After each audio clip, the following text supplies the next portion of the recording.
Incomparable, a short story by Jordan Ammons.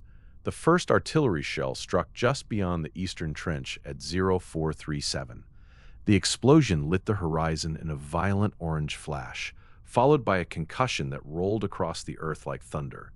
Dirt rained against the reinforced walls of the bunker, and somewhere outside, a soldier shouted a warning that was immediately swallowed by the sound of another incoming round. Inside the cramped bunker, 12 soldiers sat shoulder to shoulder beneath a flickering red light. No one spoke. There was nothing left to say. They had been holding the position for 17 days.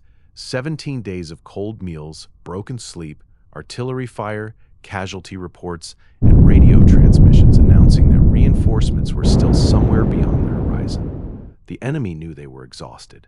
That was precisely why the attack was coming. Sergeant Michael Carter stood near the bunker entrance, helmet strapped beneath his chin and rifle hanging against his chest. At 38 years old, Carter looked older beneath the red light. Deep lines cut across his face, carved there by years of deployments, sleepless nights, and memories he rarely discussed. He had been a soldier for nearly half his life. He had watched young men become veterans in a matter of minutes. He had carried friends from battlefields knowing there was nothing anyone could do for them.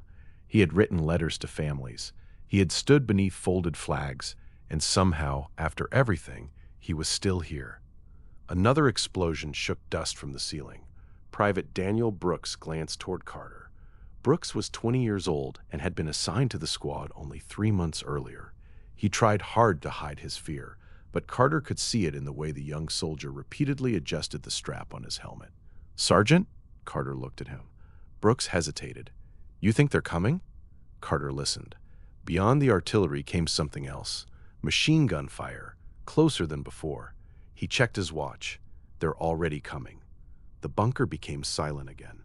Corporal James Walker stood and chambered around. Walker had served beside Carter for almost 6 years. If Carter was the squad's steady hand, Walker was its backbone. A broad-shouldered infantryman whose sense of humor had survived places where many other things had not. Walker looked around the bunker. "Well," he said, "I was hoping they'd sleep in." A few soldiers laughed, not because it was especially funny, because sometimes laughter was the only weapon fear couldn't take away. Carter looked at his men, Brooks, Walker, Specialist Luis Ramirez, who carried photographs of his wife and 2 daughters inside a waterproof bag tucked behind his body armor. Private First Class Owen Hayes, who had once admitted that before joining the military, he had never traveled more than 50 miles from his hometown. Staff Sergeant Nathan Cole, their medic, whose hands remained unbelievably steady regardless of what was happening around him, and 7 others who had become more than names printed on a roster. They were his responsibility. More importantly, they were his brothers. Carter stepped into the center of the bunker. "Listen up." Every face turned toward him. "The enemy believes we're finished." Another shell exploded outside. Carter continued. "They believe we're tired." He looked around. "They're right." Several men smiled. "They believe we're outnumbered." He paused. "They're right about that too." Walker shook his head. "Hell of a motivational speech, Sergeant." More laughter. Carter allowed himself the smallest smile. "But here's what they don't know." The room quieted. "They don't know who they're coming after." Carter pointed toward the bunker entrance. "They've spent 17 days trying to break this line. 17 days throwing everything they have at us." His voice grew stronger. "And we're still standing." Carter looked directly at Brooks. "You don't need to pretend you aren't afraid." The young soldier seemed surprised. "Courage isn't the absence of fear." Carter tightened the sling on his rifle. "Courage is deciding something else matters more." He looked around the bunker one final time. "The men beside you matter more. The people waiting for you at home matter more. And the freedom behind this line matters more." The sound of gunfire grew louder. Carter turned toward the bunker entrance. "So when that door opens, we don't fight because we believe we're invincible." He looked back.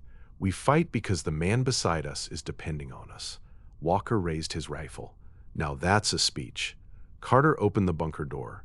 Cold morning air rushed inside. "Move." The world outside was chaos. Tracer rounds streaked across the darkness. Artillery impacts erupted along the defensive perimeter. The eastern sky had only begun to brighten. revealing smoke hanging across the battlefield like a heavy fog. Carter sprinted toward the forward fighting position. Ramirez, left sector.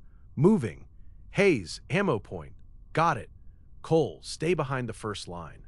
The squad scattered into prepared positions. Carter dropped behind a reinforced barrier beside Walker.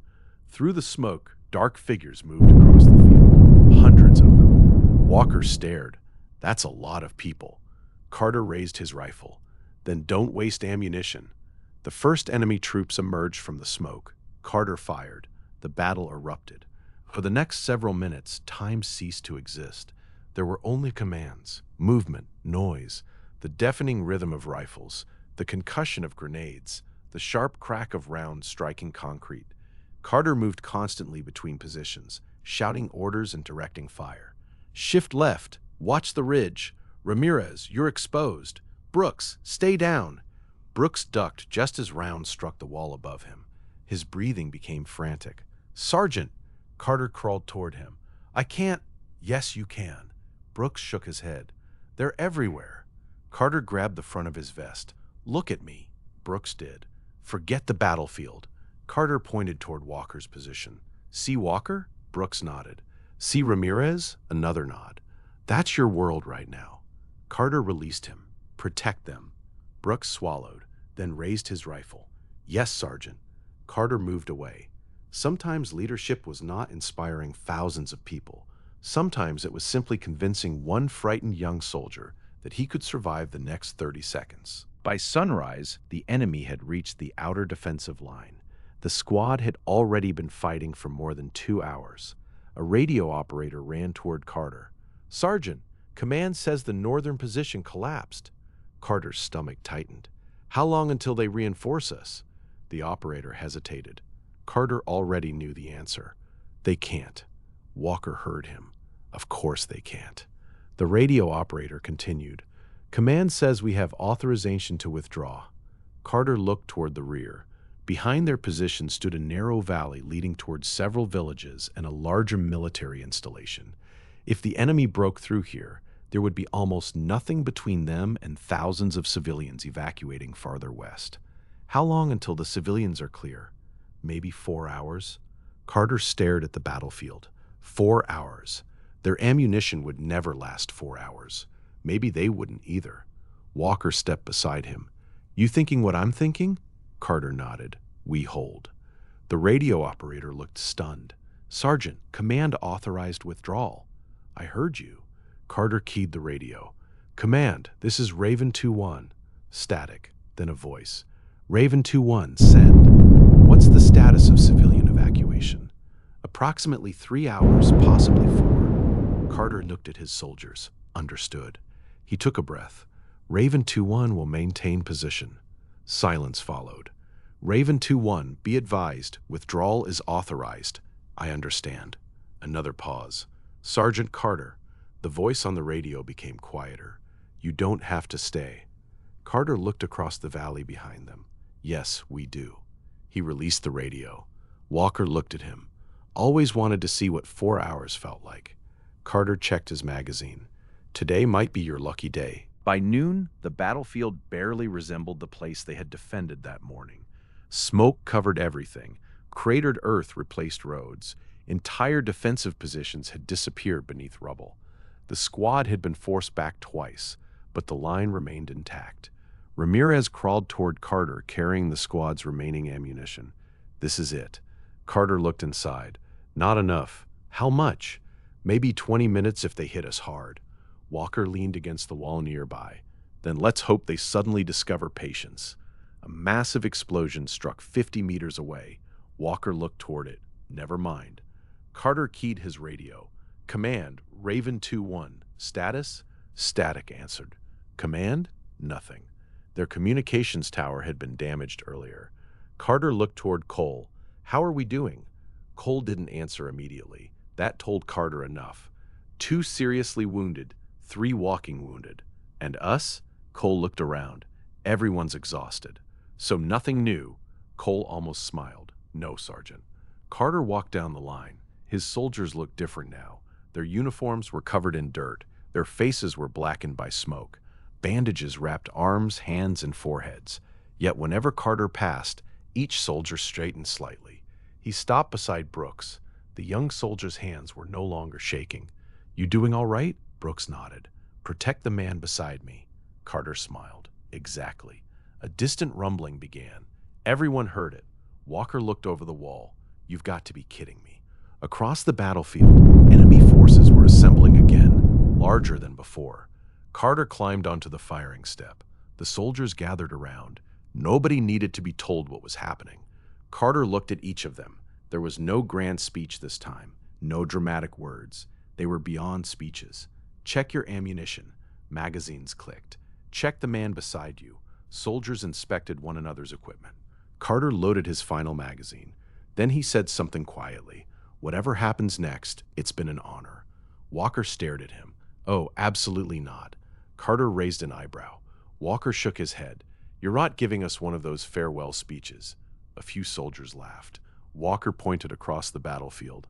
"We've spent all day ruining their plans. Seems rude to stop now." Ramirez smiled. "He's got a point." Brooks raised his rifle. "Then let's keep ruining them." Carter looked at his squad.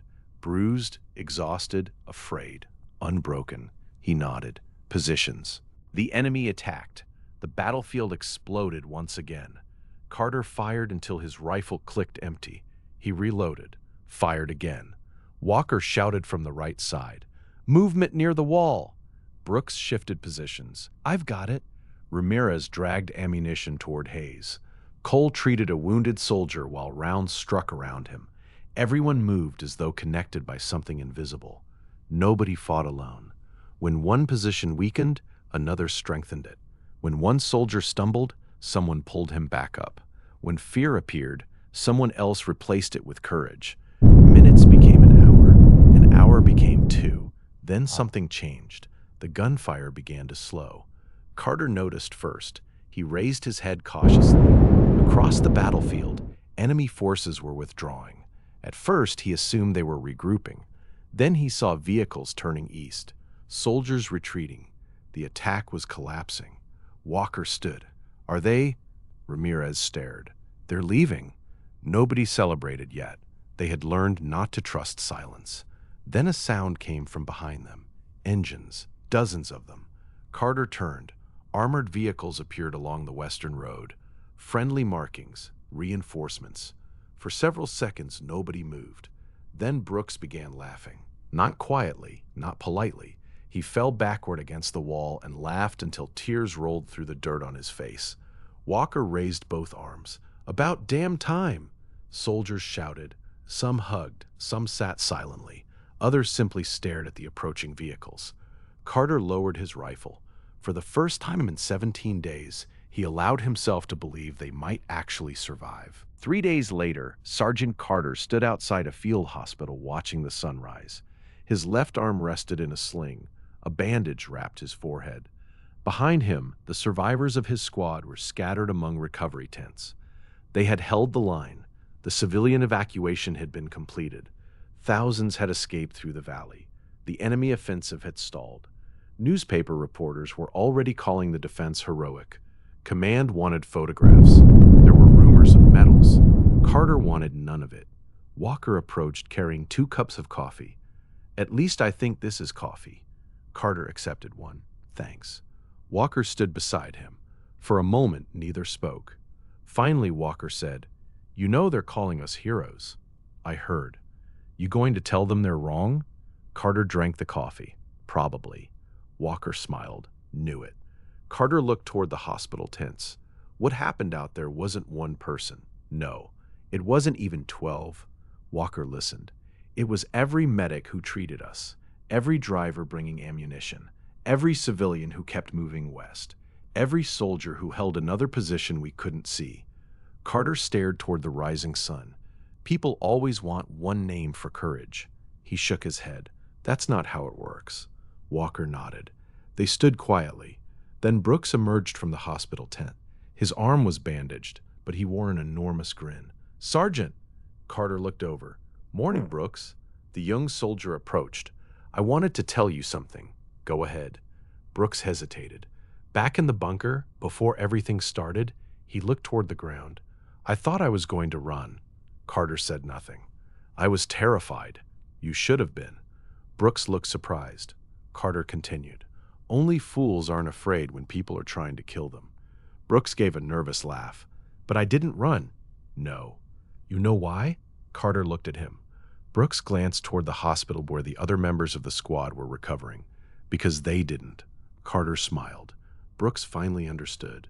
That was the secret soldiers had known for generations. Bravery was contagious. So was sacrifice. One person stood because another stood beside him. One soldier moved forward because his brother refused to leave him behind. And somewhere between fear and duty, ordinary people became capable of extraordinary things. The war continued for another 16 months. Sergeant Michael Carter and the survivors of Raven 2-1 would fight several more battles before finally returning home. Some returned with scars that could be seen. Others carried scars nobody could see. They attended weddings, birthdays, retirements, funerals. They watched children grow. They grew older themselves. Yet every year, on the anniversary of that battle, the surviving members of the squad gathered. Sometimes there were speeches. Sometimes there was laughter. Sometimes they simply sat around a table telling stories about people who were no longer there to tell their own. Years later, Brooks became a sergeant himself. On his first deployment as a squad leader, one of his young soldiers approached him before a dangerous mission. "Sergeant?" Brooks looked up. "You think we're going to be okay?" For a moment, Brooks was 20 years old again. He could hear artillery striking outside a bunker. He could smell dust and smoke, and he could see Sergeant Michael Carter standing beneath a dim red light. Brooks smiled. "You scared?" The soldier nodded. "Good." The soldier looked confused. Brooks stood. "My old sergeant taught me something a long time ago." He tightened the strap on his helmet. "Courage isn't the absence of fear." The young soldier waited. Brooks looked toward the rest of his squad. "It's deciding something else matters more." And somewhere, thousands of miles away, Michael Carter sat on the porch of his home, watching the sun disappear beyond the horizon. Beside him rested an old photograph. 12 soldiers stood together in front of a damaged bunker. Their uniforms were dirty, their faces exhausted. One of them was laughing. Another had an arm around the soldier beside him. On the back of the photograph were 12 names. Below them, Carter had written only one word: incomparable. Not because they had been stronger than everyone else, not because they had been fearless, and not because history would remember every name. They were incomparable because when everything around them collapsed, they refused to abandon one another. When fear told them to run, loyalty made them stay. When exhaustion told them they had nothing left, the person beside them gave them another reason to stand. And when the darkness of war attempted to take everything human from them, they answered with the most human thing imaginable. They stood together. They fought together. They survived together. And for those who did not return, they remembered together. Their victory would eventually become little more than a paragraph in military history, a date, a location, a battle among thousands. But those who had been there knew the truth. History could record what happened. It could count the soldiers, measure the ground, name the commanders, and declare who won. But history could never truly measure the courage required for one frightened human being to stand beside another and say, "You will not face this alone." That kind of courage had no measurement. That kind of brotherhood had no equal. It was, and always would be, incomparable. Jordan Ammons.